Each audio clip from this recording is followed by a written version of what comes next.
terlalu sedih. Hujan beneran ya, kayak sesuai cerita gitu loh. Mau itu apa? Bebas, gimana Yuki? Itu Boleh lagu aja. Kayuki itu, lagu Kayuki itu. Boleh. Kalau Yukinya suka, kita semua gas. Ya? Yang asal yang lainnya suka juga sih. Iya. Intinya semuanya suka ya. Ishigami gimana nih sebagai pemerannya ini? Kalau pemerannya nggak mood ya kita susah. Lumayan lah. Oke, kalau gitu teman-teman live chat gas ya kita ya. Mau dari awal lagi atau gimana? Mumpung baru di awal.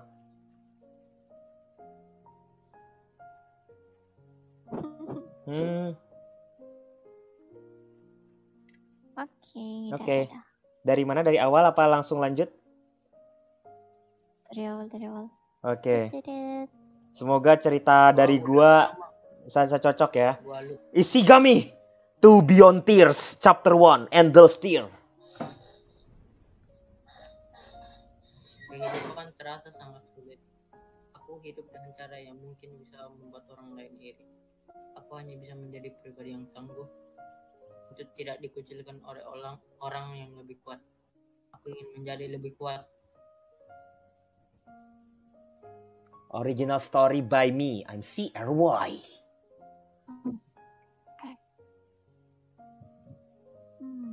Hari ini hujan. Angka menunjukkan jam 3 sore dan di saat yang bersamaan, lonceng tanda sekolah berakhir juga berbunyi. Sang guru bersiap untuk menutup kelas hari ini. Meski begitu, karena di luar hujan, aku jadi sedikit malas untuk langsung pulang. Aku harinya pulang begitu saja setelah kelas kosong. Aku keluar gedung sekolah sembari mengeluarkan payung yang sudah aku sediakan dalam tas. Aku berjalan pulang dengan sangat pelan, bukan karena aku takut. Ada siapa di sana yang mungkin akan memarahiku. Tapi aku takut karena tak ada siapapun dalam rumahku. Niki rumah yang besar, lalu isi sendiri, bukannya aneh ya? Ayahku tak pernah pulang. Jadi aku selalu kesepian, tapi tak apa-apa. Aku sudah terbiasa dengan kesepian ini.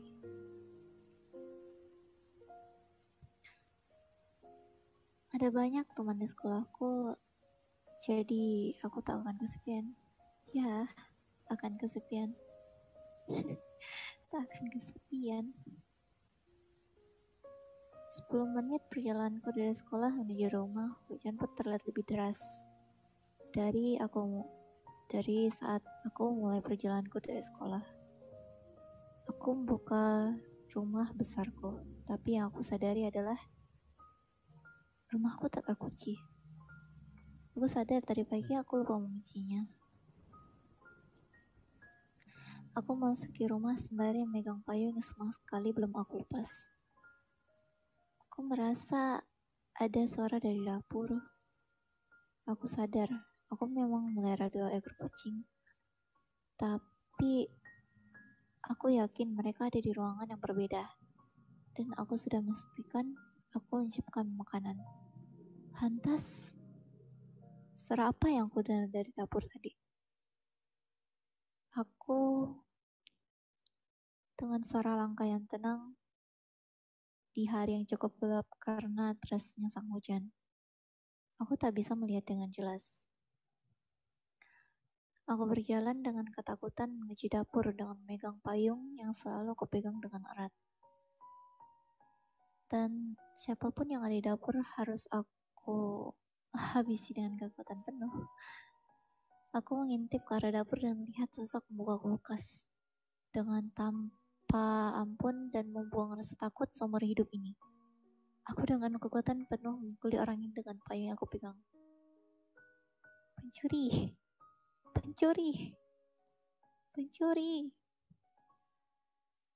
Aku berteriak dengan cukup keras. Meski begitu, aku tahu suaraku kalah dengan suara hujan yang amat lebat. Aku terus memukulnya tanpa berhenti sedikit pun. Tapi, kenapa? Dia sama sekali tak melawan. Aku berhenti memukulinya. Ishigami, your turn. Apa kau sudah makan? Laki-laki itu berbicara dengan suara yang sangat tegas. Seakan tak kesakitan sama sekali. Ishigami, your turn. Karena jika kau ingin memukuliku sampai besok, kau harus sudah makan, Nona. Rasa takutku hilang, malah berubah jadi rasa kasihan. Dia memang ada pencuri di sini. Tapi aku merasa akulah pencurinya. Kenapa ada perasaan ini ya? Aku seakan perlu tahu alasan dari kenapa perasaan ini muncul. Yuki, Katakan, siapa dirimu? Dan apa yang kau lakukan di rumah ini? Aku menanyakan hal tersebut kepada seorang yang masuk rumah orang lain tanpa permisi dulu. Aku harap tak apa aku mengurangi kewaspadaan ini. Namaku Ishigami. Aku seorang gelandangan dan seorang preman jalanan. Aku tak punya rumah, jadi aku melakukan apapun untuk tetap hidup. Kata-kata itu diucapkan dengan sangat tegas. Dia mengucapkan kalau dirinya adalah manusia yang hidup dengan cara seperti itu. Aku Yuki. Aku pemilik rumah ini. Apa kau punya tempat tinggal? Apa kau punya orang tua? Apa kau punya pendidikan? Aku menanyakan hal-hal yang harusnya aku sudah tahu jawabannya. Dari baju yang digunakan sudah sangat tak layak. Dari wajah yang berharap untuk bisa mendapatkan belas kasihan apapun. Aku seakan bukan bertanya, tapi memastikan apa benar yang aku ucapkan itu adalah kenyataan. Bukankah dengan melihat penampilan itu, kamu sudah tahu aku siapa? Dia terlihat seperti orang jahat, tapi matanya terlihat seperti orang yang sudah kehilangan arah. Aku sebenarnya takut dengan dirinya, tapi aku juga kasihan. Ishigami tinggal di sini. Aku menolakkan itu dengan sangat mudah, seakan aku tak pernah berpikir untuk konsekuensinya. Kau yakin? Aku laki-laki. Aku bisa menyerang kamu kapan saja. Aku tak merasa dia akan melakukan sesuatu. Aku merasa dia mirip dengan seseorang. Dari situ aku sadar, dia sama sekali bukan orang jahat. Aku harus bertaruh dengan apa yang sudah aku ucapkan. Aku bisa saja menariknya, tapi melihatnya dengan kondisi seperti itu, aku tak bisa meninggalkannya. Aku merasa ingin melindunginya. Aku tak masalah. Jika kamu melakukan hal jahat, aku tinggal mukulmu saja. Aku tersenyum. Dia juga tersenyum. Ketika hujan lebat yang tadi mewarnai pertemuanku dengan dia hilang begitu saja. Ishigami, ini rumah yang cukup besar dan aku hidup sendiri. Jadi tak apa kok. Dengan menjulurkan tanganku, aku menerima dia di rumah ini dan aku berdoa agar aku bisa terus bersama dengan dia. Aku mempersilahkan Ishigami untuk mandi terlebih dahulu. Dia kehujanan dan sangat kelaparan. Aku hanya bisa memberikan sedikit makanan karena aku di rumah hanya makan makanan instan. Aku memasak 2 porsi mie instan. Sembari menunggu dia selesai mandi, aku sudah memindahkan baju yang kotor ke mesin cuci dan berikannya baju ayahku ke dia. Aku bersyukur ayah meninggalkan banyak baju di rumah yang bisa dia gunakan. Aku memberikan baju ayahku kepada Ishigami. Ketika aku sedang memasak mie instan, Ishigami keluar dari kamar mandi. Tanpa mengenakan baju bagian atas. Aku lupa, mau bagaimanapun dia tetap laki-laki. Dia menghampiriku dengan pelan. Apa kau sedang masak? Bisakah kau menggunakan bajumu dulu sebelum kesini? Aku melihat tubuhnya yang besar dan kekar itu. Dengan rasa yang sangat menyakitkan. Sakit yang menyakitkan. Banyak sekali goresan dan bekas luka di tubuhnya. Bekas sayatan dan tembakan ada di tubuhnya itu. Aku yang harusnya kagum dengan kegagahan badannya malah kasihan lihat badannya itu. Dari tubuh itu aku sadar seberapa banyak penderitaan yang telah ia lewati. Aku bersyukur memilih untuk menerimanya di rumah ini. Aku tak bisa melihat manusia yang gagal lebih gagal lagi. Makanan pun sudah siap. Makanan pun sudah siap untuk aku dan Ishigami. Aku bahagia bisa masak makanan untuk 2 orang. Karena aku tak pernah masak untuk orang lain selain diri sendiri. Jadi aku merasa senang saat ini. Aku mempersilahkan Ishigami untuk duduk di meja makan. Dan baju itu sangat cocok dengannya. Aku merasa bisa melihat seorang yang aku kagumi dari sosoknya. Dia mirip dengan seseorang dari wajahnya dan dari suaranya dan lain-lain. Aku pun jadi merasa dia sama sepertinya. Ishigami makan dengan lahap apa yang sudah aku masakkan, padahal itu hanya mie instan. Aku jadi semakin bahagia. Bisa masak untuk orang lain itu juga menyenangkan. Hari sudah semakin gelap, tentu saja ada PR yang harus aku kerjakan. Sebagai anak yang rajin, aku harus bisa mengerjakan apa yang sudah ditugaskan kepadaku. Ishigami melihatku sedang membawa buku paket dan alat tulis ke arah ruang tamu. Kau ingin mengerjakan tugas? Tanya Ishigami dengan wajah yang sangat kaget. Iya, ada 2 PR yang harus dikumpulkan besok. Aku malah baru mengerjakan hari ini.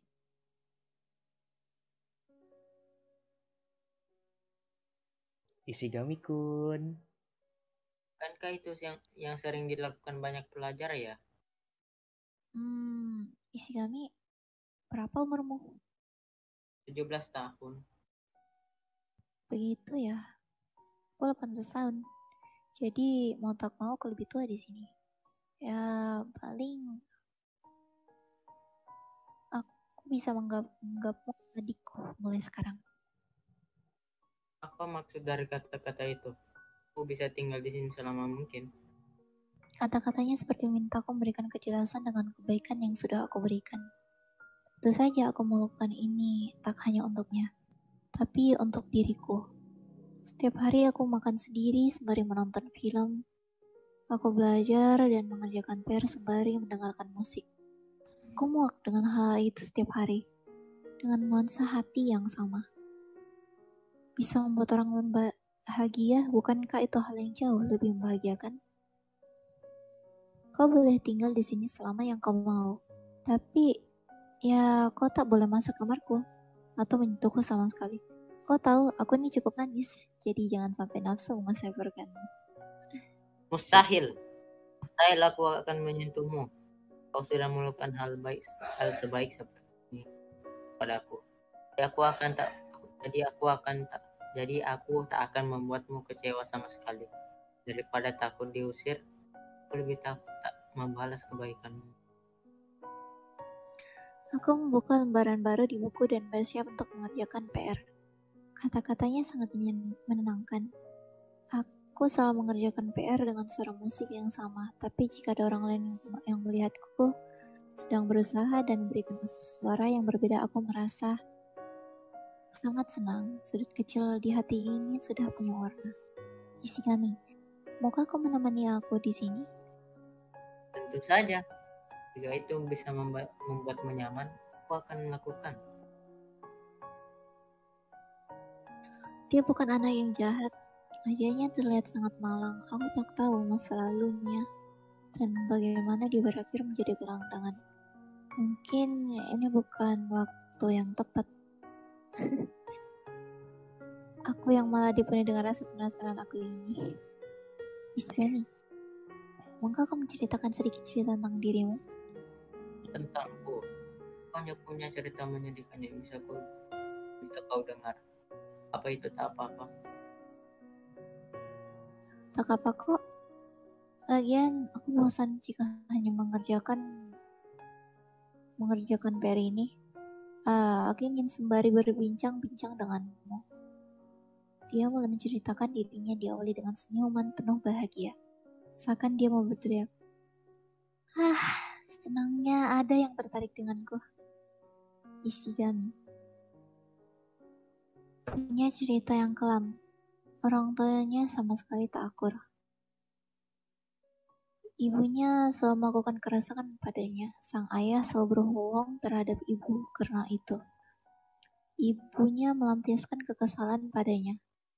Ketika siang hari selepas dia pulang sekolah, ibunya akan datang dan memukulnya dengan keras dengan perasaan yang teramat sangat marah. Dia hanya bisa bersembunyi jika di rumah yang dia harap adalah bersembunyi. Di rumah yang dia harap adalah menunggu sang ayah pulang. Tapi ketika sang ayah pulang, ayah akan marahi ibunya. Sembari bersembunyi, Ishigami selalu menangis karena mendengar orang tuanya selalu bertengkar tiap malam. Lalu, ibunya meninggal. Dan banyak yang mengatakan sang ibu meninggal karena stres selalu bunuh diri.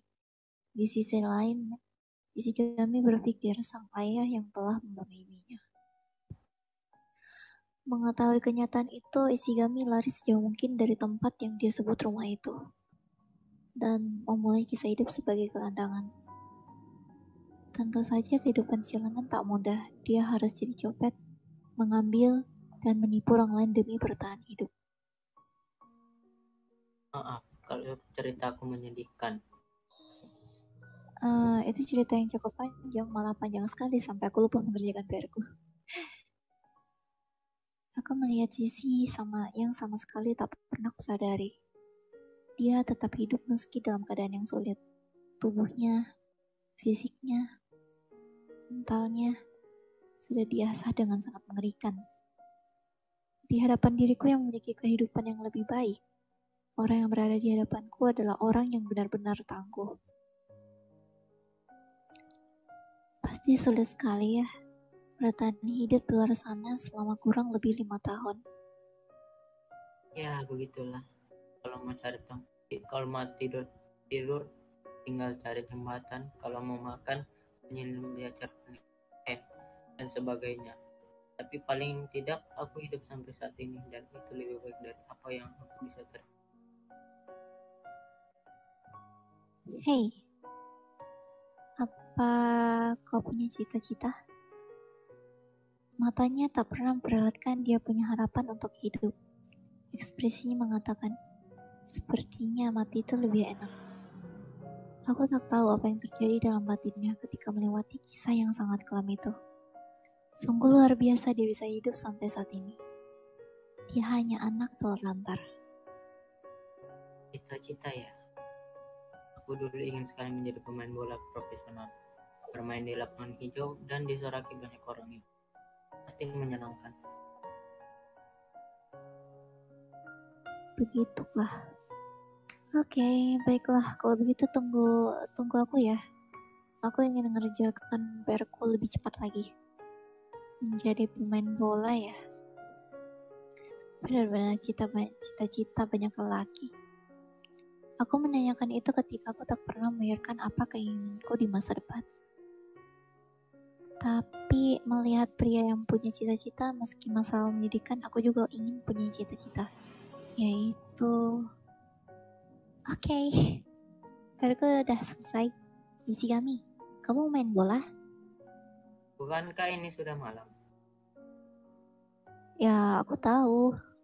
Ayah masih menyimpan konsol gamenya di lemari. Aku juga tak bisa bermain bola sungguhan, tapi kalau bermain bola di game aku bisa kok. Wajah Ishigami pun tertunduk. Kok tak mau main sama aku ya? Ishigami-kun. Terima kasih. Baiklah, ayo kita bermain. Kebetulan waktu kecil aku pernah bermain di rumah temanku. Aku merasakan semangat dari dalam dirinya dan dari dalam suaranya itu. Ternyata sangat mudah melihat laki-laki tersenyum ya. Aku hanya memberikan sedikit perhatian kepadanya, tapi aku rasa itu cukup untuk bahagianya dari penderitaan yang teramat sangat panjang itu. Aku mengeluarkan konsol tersebut dan menghubungkannya ke TV. Yes, mari kita bermain. Kalau kalah jangan menyalahkan sticknya ya. Aku tak tahu bagaimana cara laki-laki menghibur diri mereka. Tapi aku tahu mereka sangat menyukai bermain game. Aku bukan tak suka bermain game, tapi ini kurang cocok dengan hobiku. Tapi kalau ditanya apakah aku merasa bahagia saat ini, aku akan menjawab dengan kekuatan penuh. Aku sangat bahagia. Aku sudah lama tak memegang stick, jadi aku pasti sedikit kaku. Belum mulai sudah mau ngaku nyerah. Akhirnya kami bermain bersama, meski tidak terlalu jago, tapi ini sangat menyenangkan. Ternyata bermain game itu bukan tentang game apa yang kau mainkan, tapi dengan bersama siapa kau bermain. Pagi hari, aku terbangun dan tertidur depan TV dan konsol game. Aku ketiduran di sini ya. Aku menggunakan selimut, artinya Ishigami yang memberikan selimut ini padaku. Lantas kemana dia sekarang? Dia tak mungkin pergi meninggalkan rumah ini kan? Aku mencium bau enak dari arah dapur. Aku bergegas menuju dapur dan melihat apa yang terjadi. Selamat pagi. Wajah penuh semangat terlihat dari cara bicaranya. Suasana pagi yang menyegarkan selepas hujan lebat kemarin, membawa angin yang sangat segar dari jendela. Kau sedang masak? Kau bisa masak? Ya, aku dulu pernah bekerja di sebuah rumah makan. Jadi ada banyak hal yang saya cari di sana. Taruh aku mau dia. Ternyata bisa diandalkan toh. Kalau tidak enak, bagaimana? Jangan habiskan, udah kan? Dia pun akhirnya memberikan aku sepiring makanan dari aroma dan juga penampilan harus akui ini terlihat sangat menggiurkan. Dengan wajah yang sangat puas, aku makan bersama Ishigami. Pagiku terasa berbeda. Semalam aku bahkan tak sarapan. Tapi saat ini aku sarapan ditambah bersama orang lain. Dan juga masakannya yang dia buat. Aku meninggalkan Ishigami di rumah. Semoga dia tak kabur membawa barang-barang. Aku sudah menduganya, jadi semua barang-barang berharga aku sembunyikan dan beraktifkan semua CCTV yang ada. Aku juga harus waspada. Kalau dia bisa saja kabur kapanpun bawa banyak barang lain. Meski sebagian besar barang-barang yang ada itu bagiku sudah tak penting lagi. Di sekolah aku berteman seperti biasa. Belajar seperti biasa. Teman-teman pun mengatakan bahwa aku terlihat lebih segar hari ini. Apa karena aku sarapan ya? Atau karena ada orang lain yang menungguku di rumah? Perjalanan pulang sekolah kali ini aku berjalan lebih cepat dari biasanya. Aku ingin segera menemuinya, lalu mengatakan, "Aku pulang."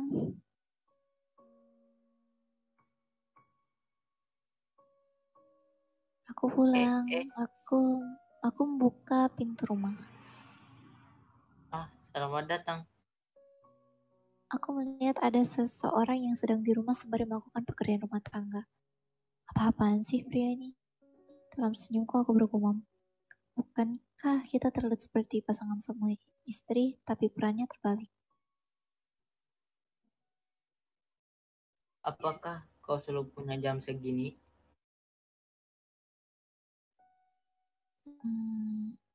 Ya, aku hari ini pulang lebih awal karena besok adalah hari Minggu. Jadi aku bisa lebih luasa. Harusnya malam ini untuk bermain. Oh ya, besok kau harus menemaniku jalan dan berbelanja. Jika kau ingin beli kebutuhan, aku bisa membelikannya untukmu. Jadi kau tak usah repot. Tidak.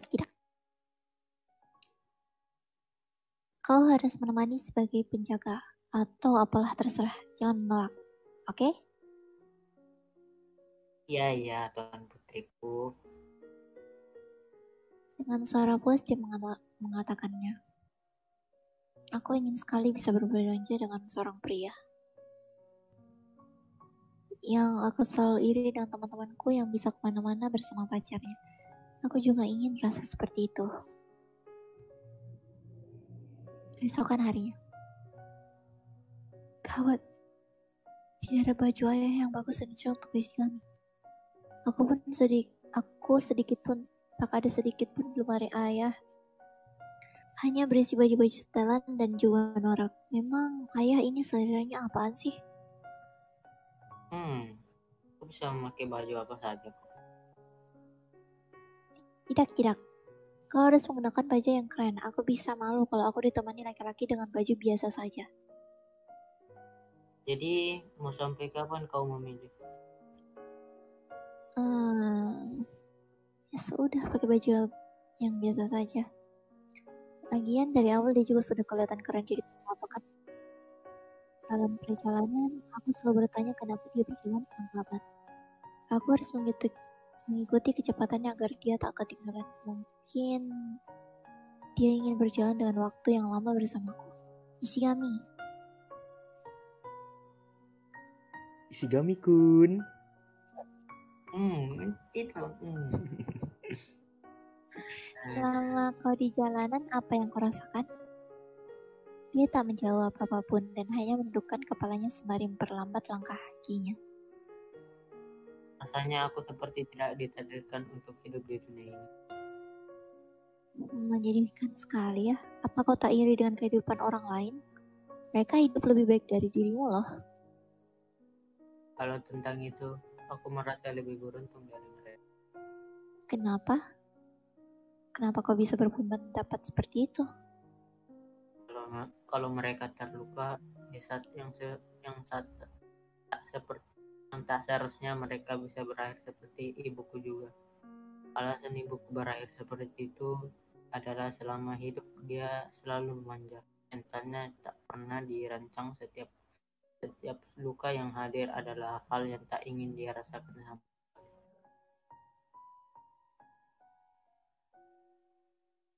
Jadi kau berpikir setiap orang yang tak pernah menderita mentalnya sangat lemah ya?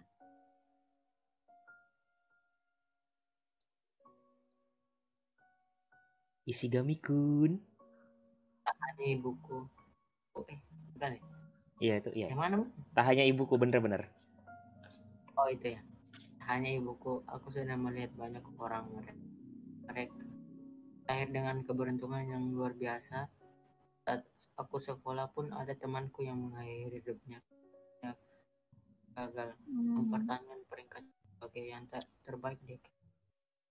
Aku menyadari sebuah hal, semakin tinggi keberuntungannya saat lahir semakin lemah mental. Kau lagi menghibur diri ya? Ya, aku juga merasa seperti itu. Aku sering terluka untuk hal sepele yang bahkan harusnya tak layak aku pikirkan. Aku lemah karena aku merasa cukup dengan kehidupan ini. Tapi untuknya yang harus melawan kejamnya dunia ini, aku rasa dia adalah bukti dari puncak ketangguhan manusia. Aku selalu menghibur diriku dengan cara yang menjijikan. Jika aku tak punya uang, maka aku harus bersyukur akan dicuri. Jika aku tak punya rumah, takut ada pencuri dan sebagainya. Aku hanya berfantasi fantasi kosong. Dengan kehidupan seperti itu, kau masih mau melangkah? Aku puji kehebatanmu mau melewatinya. Kalau aku lemah, aku sudah mengakhiri hidupku seperti ibu. Tapi jika aku melakukankah aku sangat lemah? Saat ibuku pergi, ekspresi terakhir yang aku lihat adalah wajah tersenyum, meski nyawanya sudah ada. tapi orang lain menangis. Aku tahu mereka menangis bukan karena kematian ibu, tapi mereka iri ibu sudah pergi meninggalkan dunia yang kejam, yang mereka harus menikmati kejamnya kehidupan. Apakah kau sayang ibumu? Pertanyaan itu terlontar begitu saja dari mulutku. Dari apa yang selalu dia ceritakan tentang masa lalunya, mustahil dia mencintai ibunya yang telah melakukan banyak kekerasan terhadap kehidupannya. Ya, aku sangat sayang dengannya. Paling tidak saat aku tak dipedulikan ayah dan teman lamaku, ibuku masih mencariku meski hanya untuk memukulku. Bukankah itu artinya akan ada aku di kepalanya? Dia berpikir seperti itu. Dia benar-benar mencari cara agar bisa terus hidup dengan cara memikirkan banyak hal yang membuat dia tak terluka. Di saat orang lain banyak terluka untuk memikirkan hal yang sama sekali tak penting, dia menganggap ibunya ada untuk meski dia hidup disakiti. Kenapa kau menangis? Tidak, aku hanya kemasakan itu saja. Aku mengeluarkan tisu dari tas yang aku bawa. Isinya memandangku dengan pandangan yang takut, seakan mau berkata,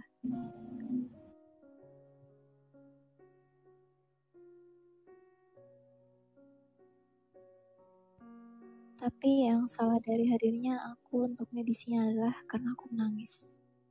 Aku menangis melihat dia terus bertahan hidup sembari memikirkan kebahagiaan yang fana itu. Isi kami dia bertahan hidup dengan cara membuat fantasi terhadap dunianya. Dia memikirkan bahwa semua orang mencintainya. Dia berpikir bahwa tak apa dibenci, dihina, dan menderita. Dia menjadi pria tangguh yang tak pernah kubayangkan selama ini. Apa mereka yang gelandangan akan seperti dia juga? Apa hanya dia yang seperti itu? Perjalanan pun akhirnya menemui titik. Aku dan isi kami sampai di pusat perbelanjaan. Apa yang akan kau beli?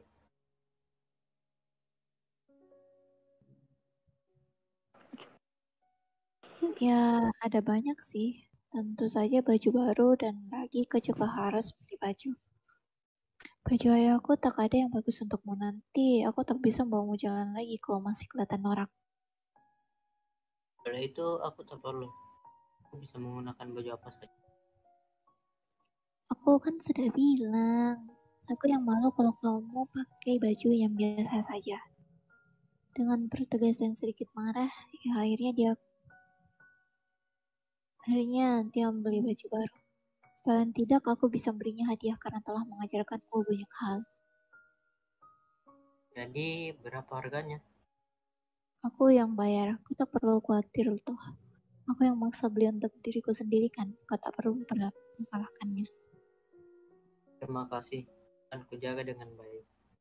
Ternyata dia bisa tersenyum juga ya. Kami pun selesai berbelanja dan bawa banyak sekali barang.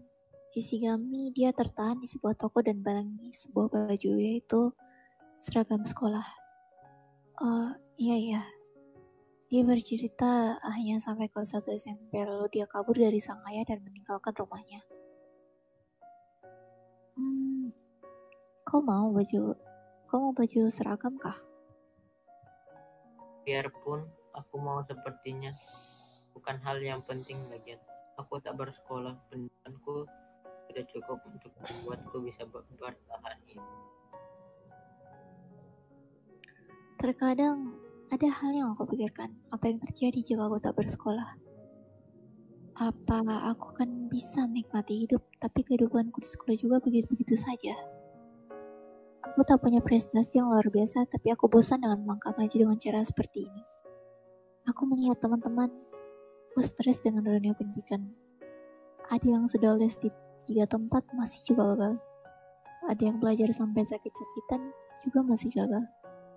Bukankah kehidupan di jalanan tak semenyeramkan itu? Membawa harapan tinggi dari orang tua, mental dan psikis benar-benar dijadikan pertaruhan. dan pengakuan dari orang lain menjadi beban.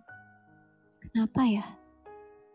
Hukum kekerasan di rumah tangga hanya hukum kekerasan secara fisik, bukan secara batin. Halo, Hai, dari tadi kenapa ngelamun terus? ya ada apa ya? Malam ini apa?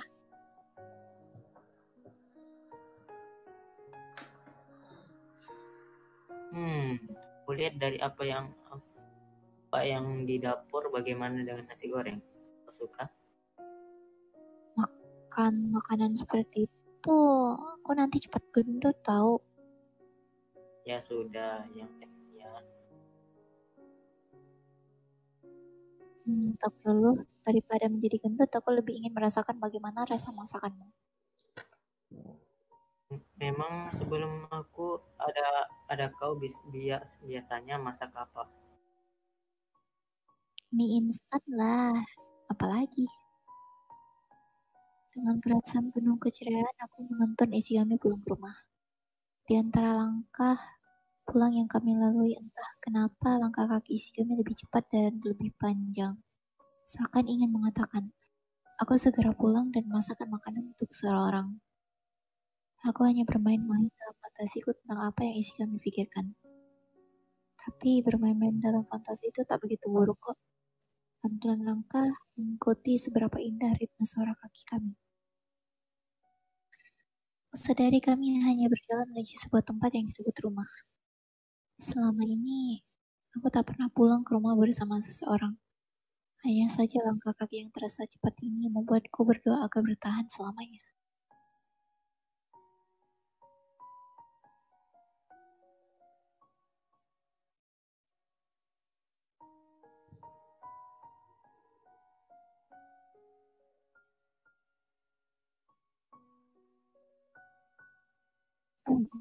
Sesampainya di rumah, jam belum terlalu sore, tentu saja kami sudah kelaparan, karena di pagi hari tak banyak sarapan yang kami makan.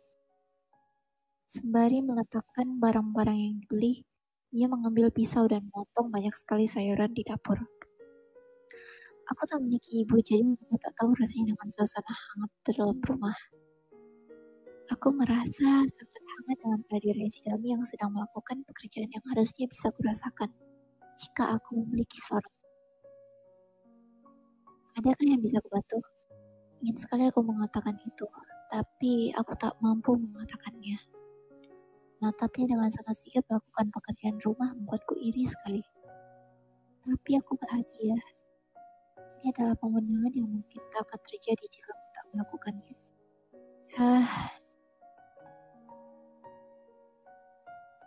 Bagaimana rasanya? Aku mencicipi makanan yang Isigami buatkan. Wajahnya terlihat sangat takut.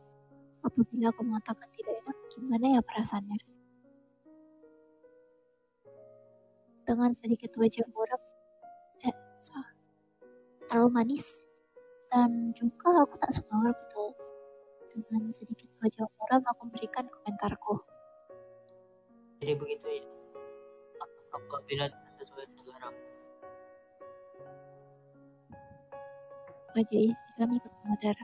Lalu, dia sangat manis, akan aku juga ingin makannya.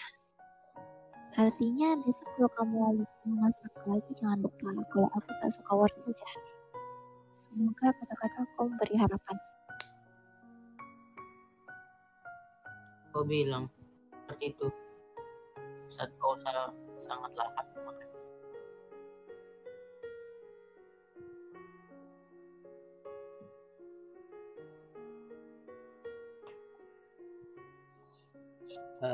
Yuki.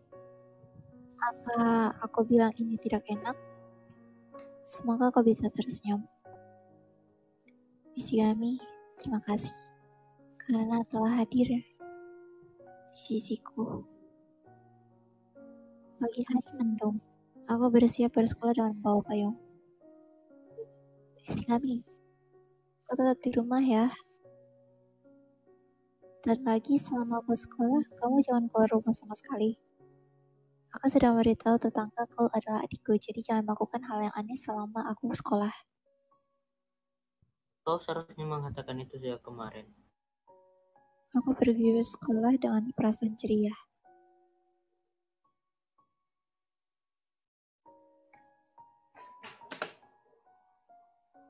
Aku penasaran dari mana asal cerah ini. Aku selama di sekolah melakukan hal-hal yang sering dilakukan anak siswi lainnya. Berkumpul dengan banyak teman-teman, berbincang-bincang dengan banyak hal. Mereka juga memberitahu bahwa apa yang terjadi denganku. Aku semakin ceria akhir-akhir ini. Teman-temanku pun merasakan perubahan pada diriku ini. Meski kenyataannya aku tak pernah membawa perasaan sedih dan gundahku ke sekolah. Mereka menyadari dari auraku yang terasa menegangkan. Musim semi rasa sudah datang lebih dahulu padaku. Meski di langit ini sangat gelap seakan hujan badai akan datang. Jam pelajaran telah berakhir. Meski belum hujan tapi langit sangat gelap. Sebelum ke rumah, aku mampir ke sebuah toko untuk beli sesuatu. Aku tak tahu warna kesukaannya, tapi ini cocok dengan kepribadiannya. Yes. Ishigami. Selamat datang, kau sudah kembali.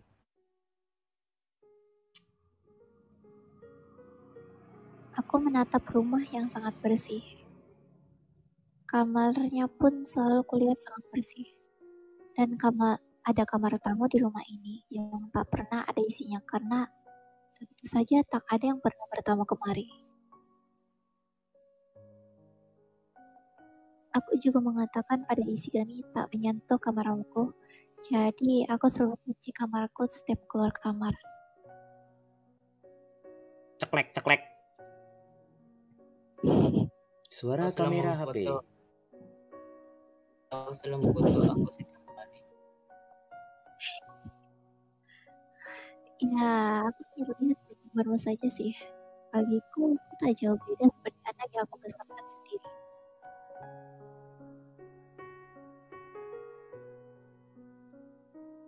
Tapi selama ini aku merasa anak itu bukan aku deh. Sudah, jangan protes. Kalau bersih dari biasanya. Tanaman jadi lebih indah ketika ada di sini. Persiapkan dirimu. Hari ini Yuki akan jadi guru untukmu. Bukankah daripada mengajariku, kau lebih baik aku akan ajari jadi ibu rumah tangga saja. Kau menyindir kok ya? Iya deh, aku akan belajar guru. Pendidikan terakhirnya adalah SD, jadi banyak hal yang tak dia tahu tentang banyak hal. Dia hanya mencari pengalaman langsung di dunia yang sangat keras di luar sana. Di atas meja yang aku siapkan adalah buku pelajaran anak kelas 2 dan 3 SMP. Dia mengatakan dia kabur dan berhenti sekolah saat kelas 1 SMP kan. Jadi dia tak pernah belajar dan tahu ilmu kelas 2 SMP dan seterusnya. Jadi aku harus apa? Duduk saja kah mendengarkan penjelasan? Aku harus mengetesmu terlebih dahulu. Aku sudah menyiapkan soal-soal yang harus kau kerjakan. Baiklah, aku hanya harus mengerjakan ini.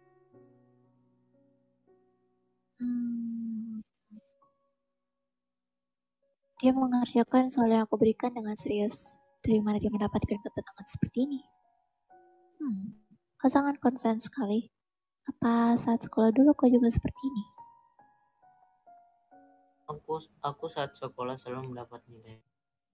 Tapi apa yang harus aku dapatkan saat ini hadir dari pengalamanku di jalan. Ishigami pun menceritakan sedikit kisahnya bertahan hidup di jalanan. Dia pernah tidur bersama para gelandangan dan rampok yang kabur dari polisi demi bisa bertahan hidup. Banyak dari mereka yang saling bahu-membahu untuk saling melindungi.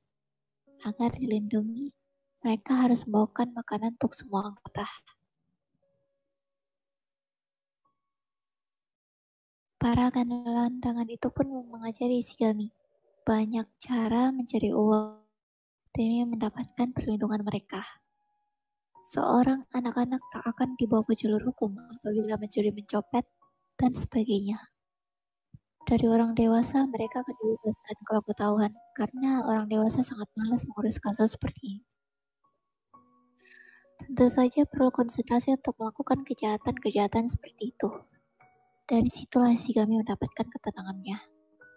Dia tumbuh dengan cara menakutkan sebagai copet, pencuri, dan macam sebagainya. Semua dilakukan demi bertahan hidup. Mengerikan sekali. Jadi, luka di tubuh itu Ishigami-kun. Tentu saja, aku sering dihajar dan dipukuli oleh gelandangan lain, dan juga pengamen ataupun pengemis apa yang aku dapat. Mereka juga menginginkan segalanya. Ini yang aku dapat saat ini. Itu aku tak bisa meminta apapun pun untuk menolongku.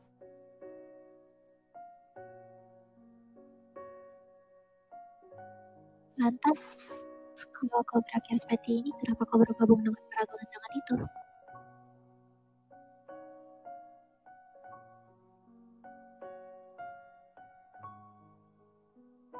Di sana aku dilindungi, hanya di sana aku dianggap keluarga, hanya di sana aku rela.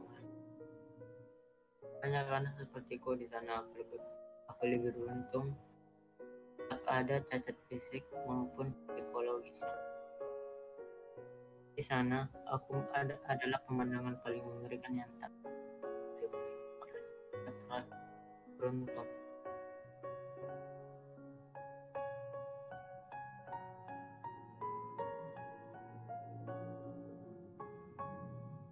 Hanya di sana aku dianggap keluarga.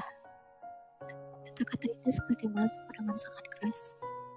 Aku di sini masih mempertanyakan siapa yang bisa menganggap keluarga. Ayahku pergi entah kemana dan hanya berikan uang bulanan. Untuk wali pun aku harus pakai tanda tangan palsu yang dimana ayahku yang minta. Aku selalu mengeluh atas itu. Aku merasa hidup dalam kampan, tapi dia menciptakan fantasi tentang keluarga agar bisa terus bertahan hidup. Aku hanya selalu mengeluh di sisi lain ada yang menderita sampai menjadi sangat tangguh. Ishigami, aku ingin hidup sepertimu. Sepertiku, aku selalu dipukuli. Aku tak mendapatkan kebebasan dan juga diberi makan yang layak.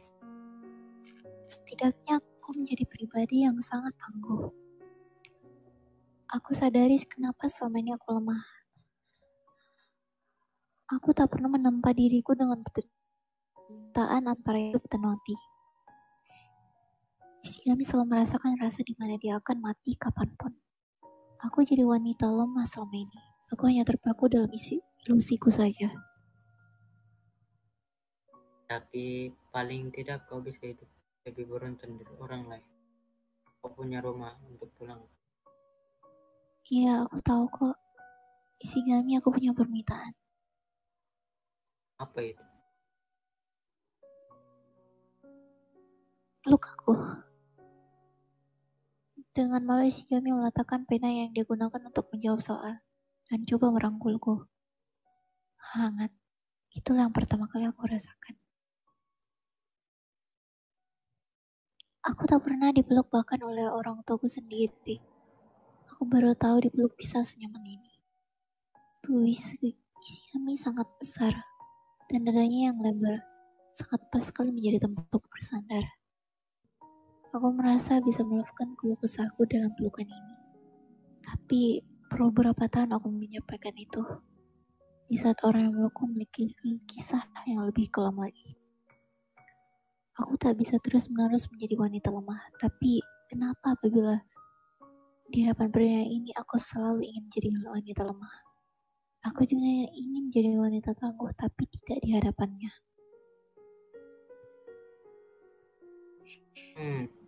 Ini sudah 20 menit. Pokok tes. 10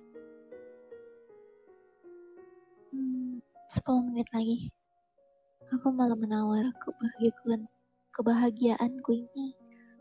Tapi dia adalah laki-laki yang penurut, jadi tak apa kan aku menjadi wanita yang menjadi untuk kali ini saja. Sudah mengerjakan semua.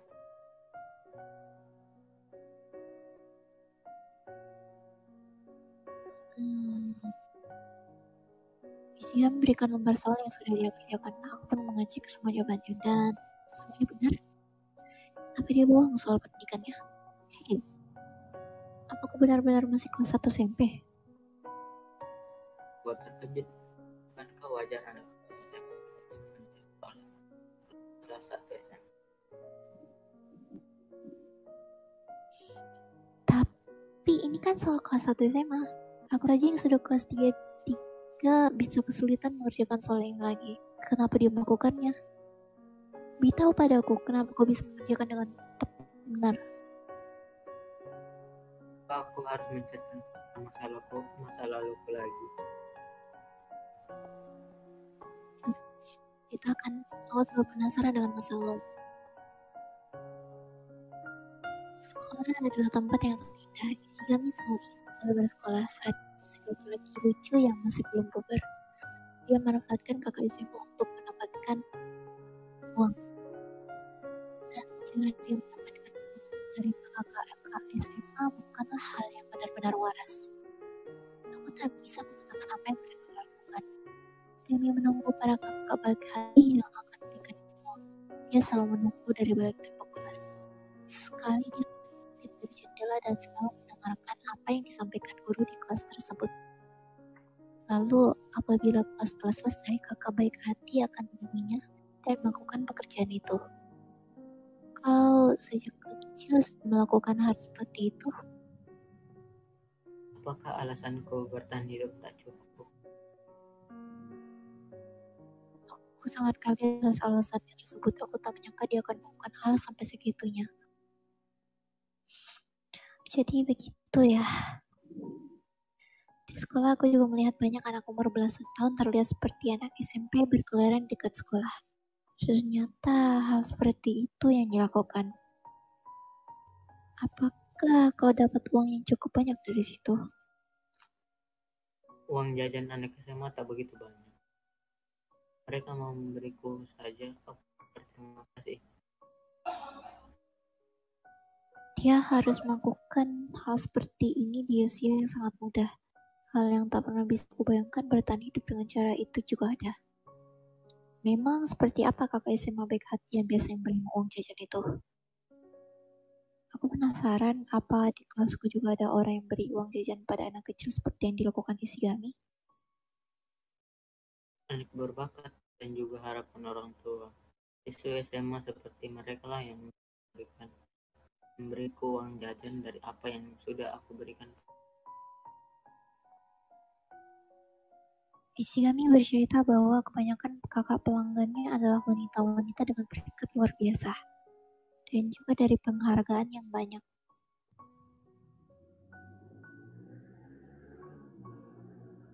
Ishigami mereka bercerita betapa sakitnya harus menanggung dan menjadi nomor 1 terus-menerus. Mereka bercerita sakitnya apabila menjadi wakil sekolah tapi gagal. Lantas mereka pun mencari pelampiasan. Siswa SMA tak ingin melakukan dengan pacar atau orang dewasa karena lebih tidak aman dan mudah dicurigai. Berbeda dengan anak kecil, maka akan lebih mudah berdalih apabila ada yang curiga. Menanggung beban ya. Jika orang lain sudah berpikir kamu yang terbaik, maka lari dari harapan itu sangatlah sulit. Itu jadi beban mental yang sangat besar. Apa salahnya jadi nomor 2? Apakah menjadi nomor 2 maka dianggap pecundang? Itu ya. Banyak teman-temanku yang sesuai dengan ceritamu. Mereka menjadi wakil sekolah dan membawa beban yang sangat berat. Padahal kalau untuk dirinya saja sangat sulit, apalagi tambah kalau kata orang lain. Orang lain yang di atas sana punya masalah tersendiri. Lantas apakah alasanku mengeluh? Beban apa yang aku? Aku hanya iri setiap saat untuk mereka yang lebih baik dariku, maupun mereka yang lebih kurang beruntung dariku ini. Melihat nilai yang sangat bagus ini, aku tak yakin bisa mengajarimu. Ya lebih baik aku mengajarimu menjadi ibu rumah tangga kan. Kau mau hajar? Ishigami tertawa pelan. Suasana rumah ini yang sebelumnya diisi kesuraman menjadi tempat dengan suasana yang sangat cerah sekali. Aku tak menyesal telah mengikuti di sini. Hari semakin malam. Hujan pun turun dengan sangat lebat. Malam ini terasa sangat berbeda padahal aku sudah berubah suasana hati. Tapi ada perasaan tak nyaman di hati ini. Aku tak ingin memikirkannya. Aku tidur di kamarku seperti biasa. Aku menutup pintu dan memastikan semua baik-baik saja sebelum aku. Ishigami juga sepertinya di kamarnya. Ketika aku ingin menjamkan mata, listrik tiba-tiba saja mati begitu saja. Tentu saja aku terkejut dengan hal itu. Lagian, coba di luar sedang hujan dan aku hanya perlu tidur lebih awal. Aku ke kamar mandi karena aku hafal tentang rumah ini. Aku tak masalah dengan suasana gelap. Aku juga membawa HP-ku sebagai tambahan pencahayaan. Aku melihat ada sosok di kamar ayah. Lewat cahaya kilat yang aku melihat, pencuri berjumlah 2 orang yang sedang mengacak-acak kamar ayahku. Aku merasa ingin berteriak. Aku sudah ketakutan hingga aku jatuhkan HP-ku. Aku terjatuh dari diriku dan tak bisa melakukan apapun. Aku ingin berkata, tolong. Tapi suara hujan dan kegelapan ini buatku tak bisa membuatku mengatakan apapun. Lantas aku dalam kegelapan menatap ke arah di mana ada 2 pencuri sedang melakukan hal yang tercela. Seketika, Buar, suara petir dan kilat. kilat kembali menyambar dan terang dalam beberapa milisekund per detik. Dan aku melihat mereka sudah dihajar oleh Ishigami. Meski hanya sekilas, aku melihat betapa ganasnya dirinya. Sejak awal dia adalah monster. Dia hanya monster yang aku jinakkan. Maaf aku terlambat. Melihat Ishigami telah melumpuhkan mereka berdua, aku jadi sangat senang. Aku kembali berdiri dari tumbangku dan segera menghubungi polisi. Di sisi lain, aku dan Ishigami sedang mengikat mereka berdua dalam sadar mereka. Dia berteriak, Kau Ishigami kan? ucap salah satu pencuri itu. Syukurlah, aku kira kau kemana. Kami semua menunggumu kembali, Ishigami. Buak! Ditampol.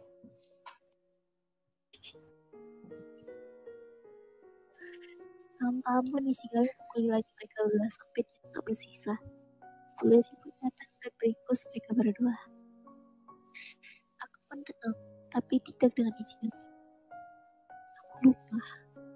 Saat aku bilang setelah di sini, dia pasti pikirkan mereka yang dianggap keluarga di luar sana.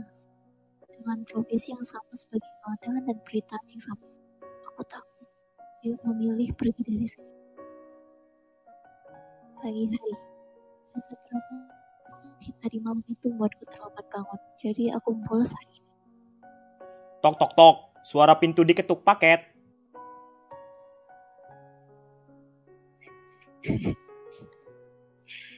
Aku dalam keadaan trauma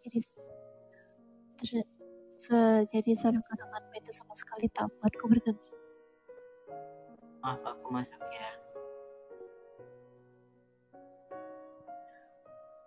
Saat itu aku tak sadar dengan kondisi itu.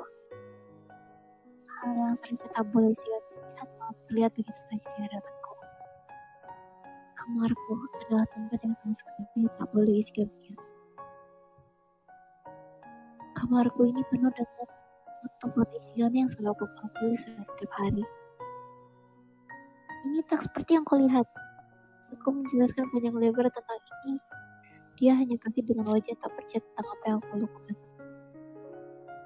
Ya, kayaknya aku secara kritis menyukai Ishigami. Tapi masa aku katakan sih? Kalau misal kau ingin melakukan ini, tahu aku kan aku berpos lebih baik. Dia tak marah, Cukunya, aku ingin sekali memakannya sendiri. Tak marah? Tidak, aku juga pernah melakukan. Bayangkan, aku anggap tidak impas. Hal aneh seperti apa? Hei, hal aneh seperti apa? Rahasia. Sembari tersenyum, Shigami keluar ruangan dan menutup kembali pintu kamarnya. Dia manis sekali. Tapi katanya kita impas. Maksudnya dia melakukan apa ya sembari membayangkanku? Setidaknya aku tahu tentang dirinya, tahu tentang hatinya, penderitaannya, dan hal lainnya. Aku akui aku cinta dia. Itu adalah perasaanku ini. Perihal dia cintaku atau tidak, kalian lihat aja. Chapter berikutnya ya.